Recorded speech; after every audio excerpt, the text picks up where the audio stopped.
All right. So you guys have any questions from homework? Yeah. For 2.7, number 24.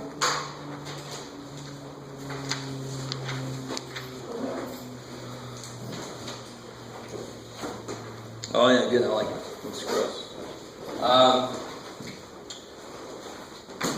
Section 2.7.24. They say if g of x squared plus 4x,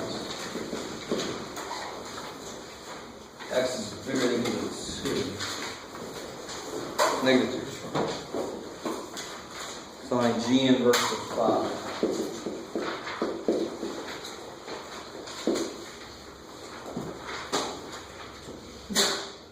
Bless you. Alright, so there's a few different ways to go about this. And the harder way is to try to find the inverse function, because there's x squared and an x out would be really actually more difficult than you might think. Why did they have to say this? Why is that necessary? The domain? So they restrict their domain. Why is that necessary? What can't happen if I want a function to be invertible? And what's another word for invertible, or maybe phrase? Switch y and x. Switch y and x. No, that's how I do it. That's how I find it. What's another word for an invertible function? One-to-one. I love it. So that's a phrase I like. So again, all right, it's 3 words. Okay, it's a phrase. So what the hell does that really mean? So for example, if g, what's g of 4?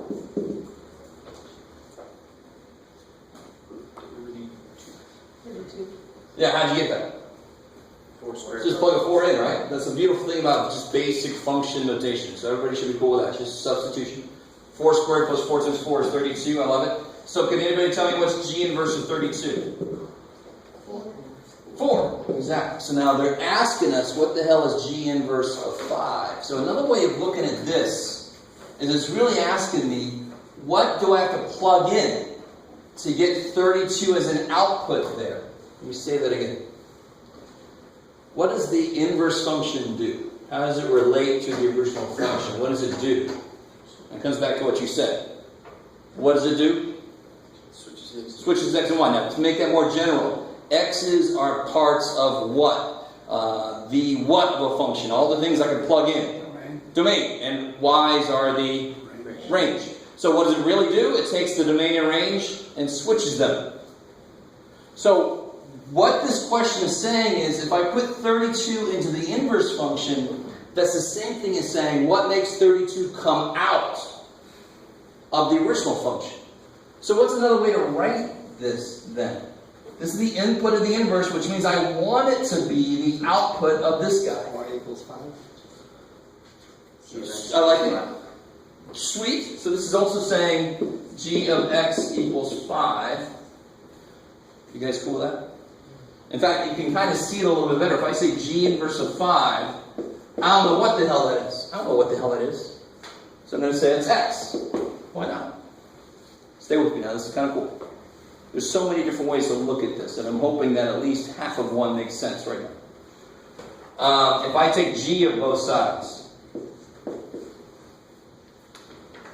now this freaks people out, because you're all like, what do you mean take g of both sides? It's like, I don't know what g is. Maybe it's a square root function. Maybe it's a 1 over x function. I don't know what the hell it is, but I know it's a function that's invertible because they told me g inverse exists. So if I take g of both sides, what happens here? What's got to happen here? What must these do? Cancel, because they're opposites of each other. Right? G kills g inverse and vice versa. You with me? So what's it say then? 5 equals g of x. Now what's g of x? Defined to be, what is g of x? No, that's x. What's g of x? X squared plus 4x. Right? So this is saying g of x must be 5. In order to answer this question, and that's really the hard part about this problem, is how do you interpret what the hell they're asking you? So when they say g inverse of 5, how do you interpret that? What do I plug into this dude to make 5 come out? Because what does the inverse function do? It takes the outputs of one guy and makes it the inputs of himself. You guys see how this all goes together? So this problem is difficult at first. But once you start to see it, I'm hoping you can see how what you're allowed to do. How things are supposed to work together. So now you just plug in here what g of x is. Now how do you solve that? 5 equal, It would be 1. Yeah, you can just look at it and see the answer is going to be 1. How do you officially solve that algebraically? Factor the x out and Not yet. Subtract. Too early. Yeah, you got to make it equal to 0 on one side, right?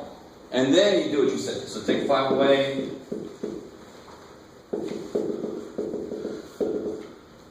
So how do you factor that thing? X plus 5x minus. I like it. The big one's got to be positive, so the middle is positive.